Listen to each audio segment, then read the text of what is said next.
যুদ্ধ নয়, শান্তি চায় আবারও বললেন প্রধানমন্ত্রী। জনসংখ্যাকে সম্পদে রূপান্তরে কাজ করছে সরকার।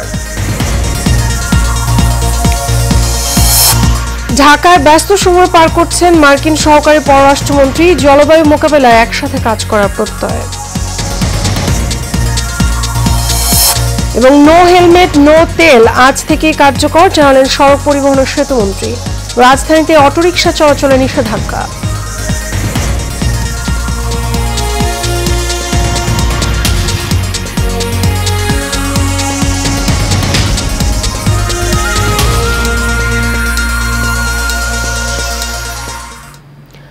স্বাগত এশিয়ান নিউজে, আপনাদের সঙ্গে আছি আমি মিতা মৌসুমী। শুনছিলেন বিআরবি কেবল ইন্ডাস্ট্রিজ লিমিটেড সংবাদ শিরোনাম।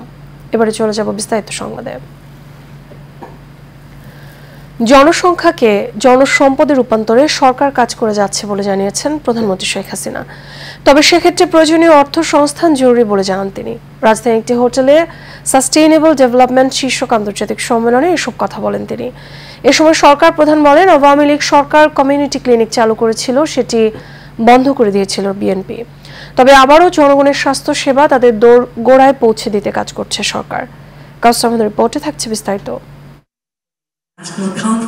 রাজধানীর হোটেল ইন্টারকন্টিনেন্টালে আয়োজিত ICPD 30 global dialogue on demographic diversity and sustainable development শীর্ষক আন্তর্জাতিক সম্মেলনে যোগ দিয়ে অনুষ্ঠানের উদ্বোধন করেন প্রধানমন্ত্রী শেখ হাসিনা। 48টি দেশের প্রতিনিধিদের আমি আন্তরিক শুভেচ্ছা ও স্বাগত জানাচ্ছি। এ সময় সরকার প্রধান জনগণের ভাগ্য উন্নয়নে বর্তমান সরকারের বেশ কিছু উদ্যোগের কথা তুলে ধরেন। তবে এসব প্রকল্প বাস্তবায়নে অর্থ সংস্থান জরুরি বলে জানান তিনি। শুরু থেকেই Bangladesh ICPD programme of action বাস্তবায়নে দৃঢ়ভাবে প্রত্যয়ী। আমরা চাই সকল দেশ, বিশেষ করে উন্নয়নশীল দেশ, স্বল্পোন্নত দেশ, ক্ষুদ্র দ্বীপ রাষ্ট্রগুলো যাতে আইসিপিডির লক্ষ্যমাত্রাসমূহ অর্জন করতে পারে, সেজন্য ইউএনএফপি এর অন্যান্য উন্নয়ন সহযোগীরা আরও কার্যকর পদক্ষেপ গ্রহণে উৎসাহী হবে।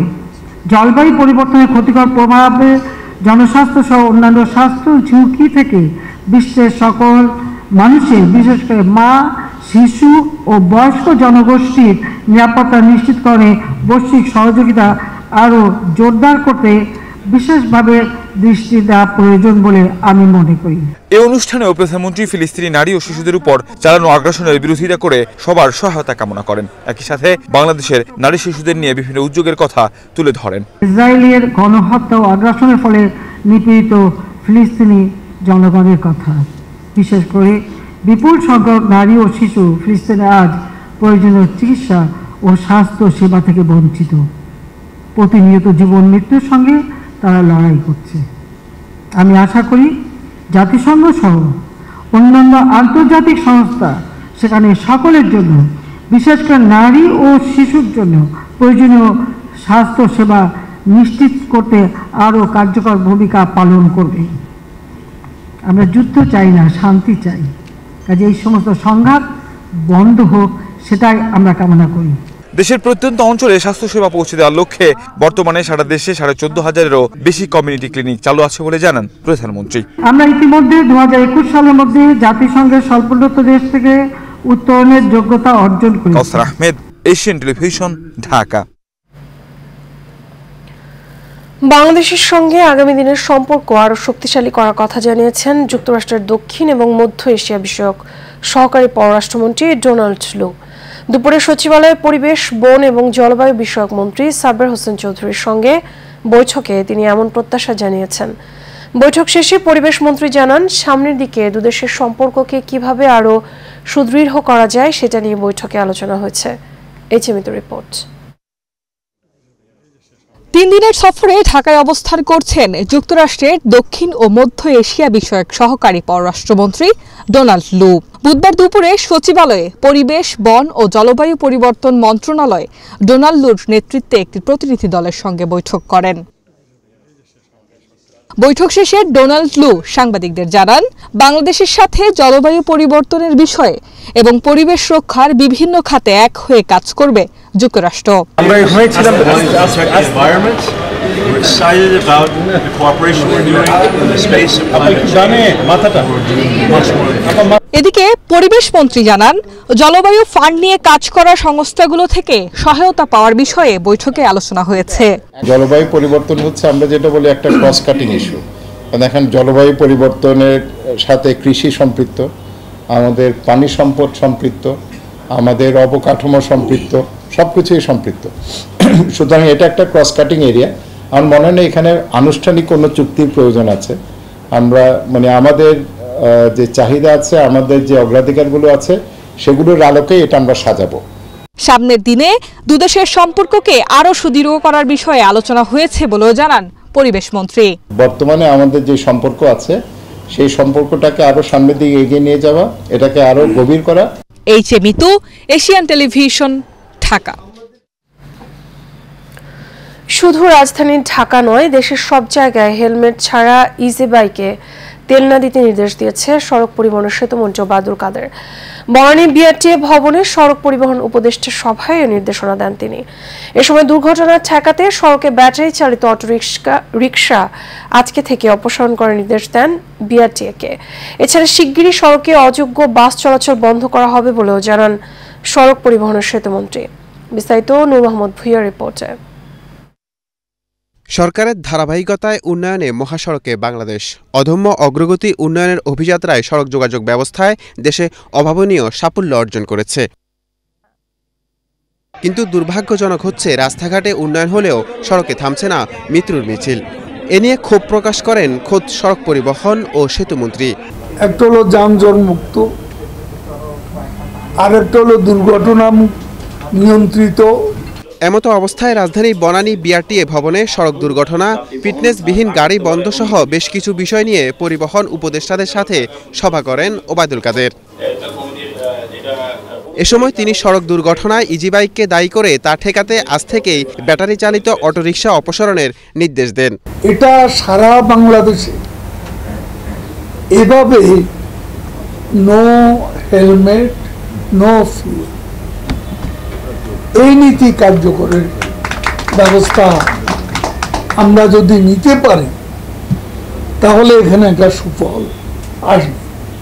ইদানিং হাইওয়েতে মোটরসাইকেল নতুন উপদ্রব। সেতুমন্ত্রী আরো বলেন, সড়কে শৃঙ্খলা ও সৌন্দর্য ফেরাতে শীঘ্রই ফিটনেসবিহীন গাড়ি নিষ্পত্তি করা হবে। বাংলাদেশটা এত এগিয়ে গেছে, এখানকার বাসগুলো দেখলে মনে হয় না বাংলাদেশের কোনো অগ্রগতি হয়েছে। এর চেয়ে মফস্বলের গাড়িগুলো একটু বেটার। এই কথাটা বলতে বলতে আমি কত যে বললাম। দৃষ্টি নন্দন করা আমাদের মূল উদ্দেশ্য, আমাদের মূল উদ্দেশ্য ফিটনেস। এ সময় জরুরি সেবা ছাড়া বিশেষ হর্ন বাজালে আইনি ব্যবস্থা নেওয়ার নির্দেশও দেন সড়ক পরিবহন ও সেতুমন্ত্রী ওবায়দুল কাদের। অনেকটা সমস্যা। নূর মোহাম্মদ ভুঁইয়া, এশিয়ান টেলিভিশন, ঢাকা। মোসাম্মদ লাখি আক্তারকে আহ্বায়ক করে শ্যামপুর থানায় ৩১ সদস্য বিশিষ্ট কমিটি ঘোষণা করেছে বঙ্গবন্ধু সৈনিক লীগ। মঙ্গলবার এশিয়ান টেলিভিশনের প্রধান কার্যালয়ে বঙ্গবন্ধু সৈনিক লীগের সভাপতি বীর মুক্তিযোদ্ধা আলহাজ হারুন রশিদ সিআইবি এই আহ্বায়ক কমিটি ঘোষণা করেন। সৈনিক লীগ ঢাকা মহানগর দক্ষিণের তত্ত্বাবধানে গঠিত নতুন কমিটির নেতারা বীর মুক্তিযোদ্ধা আলহাজ হারুন রশিদ সিআইপিকে ফুলের শুভেচ্ছায় সিক্ত করেন।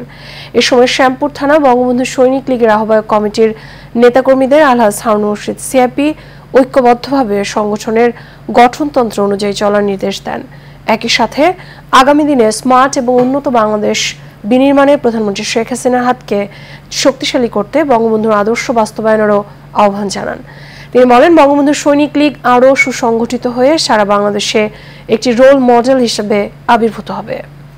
বাংলাদেশের যতগুলো সংগঠন আছে তার থেকে নাম্বার 1 হবে বঙ্গবন্ধু সৈনিক লীগ। কারণ যার নাম রয়েছে বঙ্গবন্ধু সৈনিক লীগ, একটি মাত্র সংগঠন, সেটি হলো বঙ্গবন্ধু সৈনিক লীগ।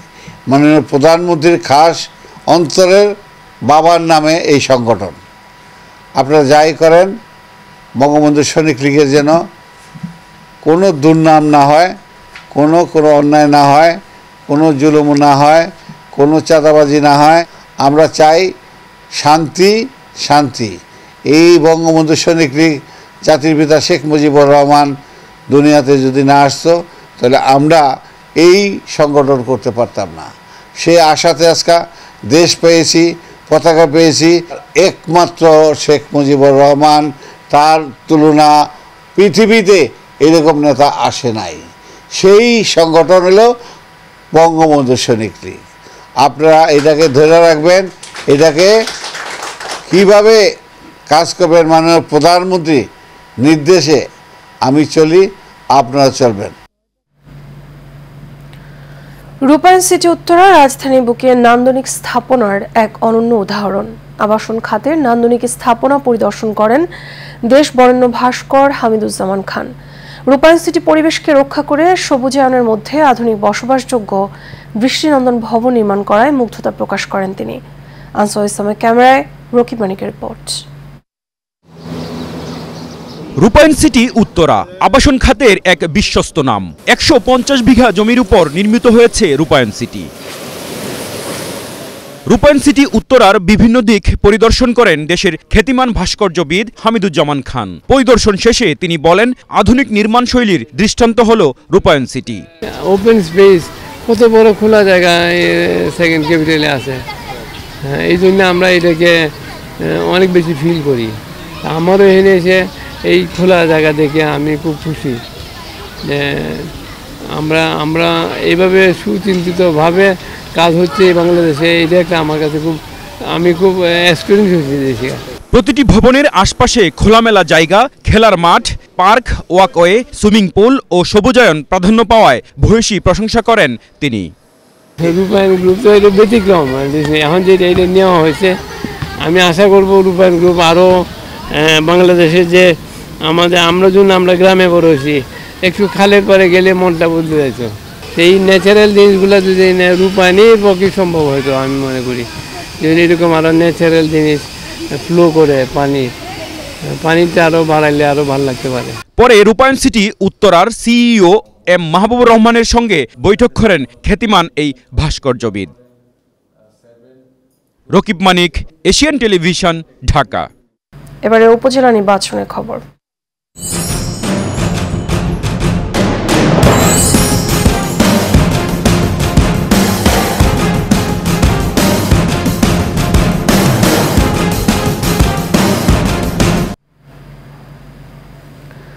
স্থানীয় সরকারের সাধারণ নির্বাচন অত্যন্ত তাৎপর্যপূর্ণ বলে মন্তব্য করেছেন নির্বাচন কমিশনার ব্রিগেডিয়ার জেনারেল অবসরপ্রাপ্ত মোহাম্মদ আহসান হাবিব খান। সকালে খুলনা ডুমুরিয়া উপজেলার শহীদ জুবায়েদ আলী মিলনায়তনে ৬ষ্ঠ উপজেলা পরিষদ সাধারণ নির্বাচন উপলক্ষে ভোট গ্রহণকারী কর্মকর্তাগণের প্রশিক্ষণ কর্মশালায় প্রধান অতিথির বক্তব্যে তিনি কথা বলেন। তিনি বলেন, সারা দেশে মানুষ এবং রাজনৈতিক দলসমূহের চাওয়া একটি সুষ্ঠু, অবাধ, নিরপেক্ষ এবং পক্ষপাতহীন নির্বাচন। বর্তমান কমিশনের সেই লক্ষ্য নিয়ে কাজ করছে। নির্বাচনের সাথে সংশ্লিষ্ট সবাইকে সততা এবং নিষ্ঠার সঙ্গে দায়িত্ব পালনের আহ্বানও জানান তিনি। দর্শক, বরিশালে মুলাদী উপজেলা পরিষদ নির্বাচনকে সামনে রেখে প্রচারণায় ব্যস্ত প্রার্থীরা। প্রচারণা খবর জানাতে সরাসরি যুক্ত হচ্ছেন আমাদের সহকর্মী আবু হানিফ। হানিফ, প্রার্থীদের প্রচারণা কেমন দেখছেন?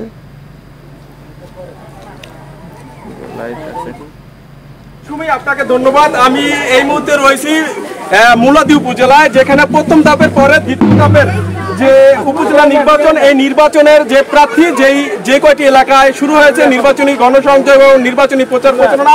এর মধ্যে মুলাদী উপজেলা আমরা দেখতে পেরেছি যে সকাল থেকে রাত্র পর্যন্ত কিন্তু বিভিন্ন প্রার্থীর পক্ষে কিন্তু নির্বাচনী গণসংযোগ এবং ভোট চেয়ে সাধারণ ভোটারের কাছে আসলে ইতিমধ্যে প্রার্থনা করা শুরু করেছে। আমার সাথে এখন উপস্থিত রয়েছেন আনারস মার্কার সমর্থনে যিনি কেন্দ্রীয় আওয়ামী স্বেচ্ছাসেবক লীগের সদস্য আবুল কালাম শিকদার। তার সাথে জানবো যে আপনি কেন আনারসের সমর্থনে নির্বাচনী গণসংযোগ করছেন এবং আনারসের পক্ষে কেমন সাধারণ ভোটারের সমর্থন পেয়েছেন।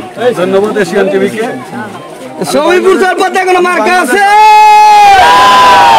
সেই মার্কা জোরেই বলো, আরো জোরে জোরসে বলো। এইবারে ২১ তারিখ বিকেলবেলা বিঠুমের বিজয়ের মেলা। আওয়ামী লীগের দুর্দিনের দুঃসময় সে আওয়ামী লীগকে ধরে রেখেছে, এলাকার মানুষের কাছে রেখেছে। আমি যখন এলাকা আসি, যখন বিভিন্ন এলাকা যাই, বিভিন্ন ইউনিয়নে যাই, তখন প্রচুর সারা, সবার মুখে একটাই কথা যে আল্লাহ তারিকুল হাসান খান মিঠু সে একজন ভালো মানুষ, সে আওয়ামী লীগের দুর্দিনের দুঃসময়ের একজন কর্মী। তার মতো লোক যদি নির্বাচিত হয় এলাকার মানুষ ভালো থাকবে, এলাকার মানুষের সাথে আওয়ামী লীগ সুসংগঠিত হবে। এই কারণেই আমি তার পক্ষে নেমেছি। জি, আচ্ছা 21 তারিখ নির্বাচনে আনারস মাকড়া বিজয় লাভ করবে, আপনি কতটুকু আশাবাদী? সারা পেয়েছেন সাধারণ? আসলে কি, আমি কর্মে বিশ্বাসী। আমি জানি আল্লাহ তারিকুল হাসান খান মিঠু কাজ করেছেন, এলাকার মানুষের পক্ষে কাজ করেছেন, তার নিজের চাইতে সে মানুষকে সময় বেশি দিয়েছেন। আমি সেই দৃষ্টিকোণে মনে করি যে শতভাগ সে আগামী নির্বাচনে বিপুল ভোটের ব্যবধানে সে নির্বাচিত হবে। জি, আপনাকে ধন্যবাদ।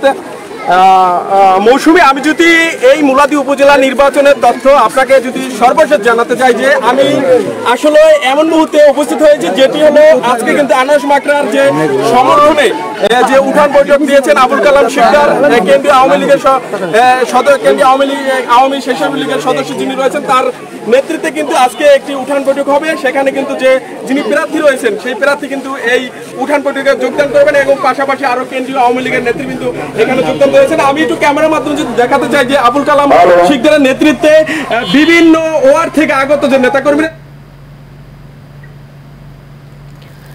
হানিফ, আপনাকে অসংখ্য ধন্যবাদ। দর্শক, বরিশালের মুলাদী থেকে উপজেলা নির্বাচনে খবর জানাচ্ছিলেন সহকর্মী আবু হানিফ।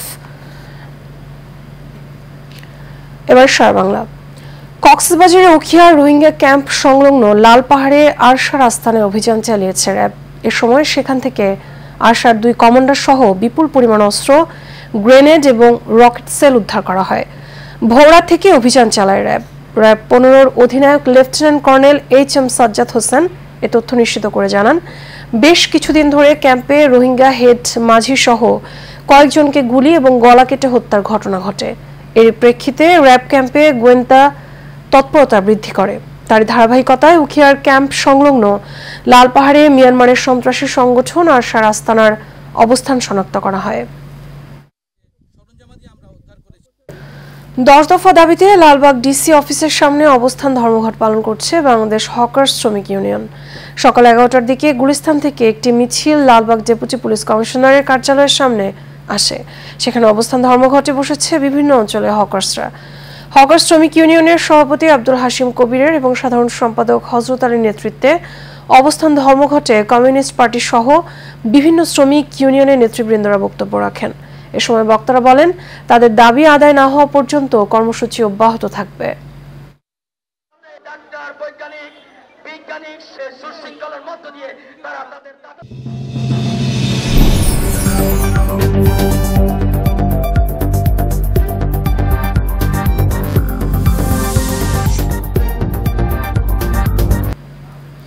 এবার HM স্টিল চট্টগ্রাম সংবাদ। চট্টগ্রাম থেকে শুরু হয়েছে হজের ফ্লাইট। গত রাত 3টায় 419 জন হজ যাত্রী নিয়ে চট্টগ্রাম শাহ আমানত আন্তর্জাতিক বিমানবন্দর থেকে মদিনার উদ্দেশ্যে ছেড়ে যায় প্রথম ফ্লাইটটি। এ উপলক্ষে বিমানবন্দরের কনফারেন্স হলে বিমানের জেলা ব্যবস্থাপক মোহাম্মদ শাহাদাত হোসেনের সভাপতিত্বে এক অনুষ্ঠানের প্রধান অতিথি ছিলেন সিটি মেয়র বীর মুক্তিযোদ্ধা মোহাম্মদ রেজাউল করিম চৌধুরী। বিশেষ অতিথি ছিলেন বাংলাদেশ বিমানের বিক্রয় এবং বিপণন বিভাগের পরিচালক মোহাম্মদ সালাউদ্দিন, বিমানবন্দর পরিচালক গ্রুপ ক্যাপ্টেন তসলিম আহমেদ সহ আরো অনেকে।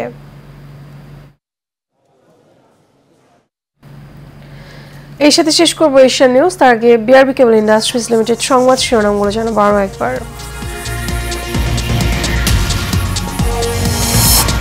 যুদ্ধ নয়, শান্তি চায় আবারও বললেন প্রধানমন্ত্রী। জনসংখ্যাকে সম্পদে রূপান্তরে কাজ করছে সরকার। ঢাকায় ব্যস্ত সময় পার করছেন মার্কিন সহকারী পররাষ্ট্রমন্ত্রী। জলবায়ু মোকাবেলায় একসাথে কাজ করার প্রত্যয়। এবং নো হেলমেট নো তেল আজ থেকে কার্যকর, জানালেন সড়ক পরিবহন ও সেতুমন্ত্রী। রাজধানীতে অটো রিকশা চলাচলে নিষেধাজ্ঞা। এশিয়া নিউজের পর্যন্তই। আমাদের পরবর্তী সংবাদ দেখার আমন্ত্রণ রইল। এতক্ষণ সাথে থাকার জন্য ধন্যবাদ সবাইকে।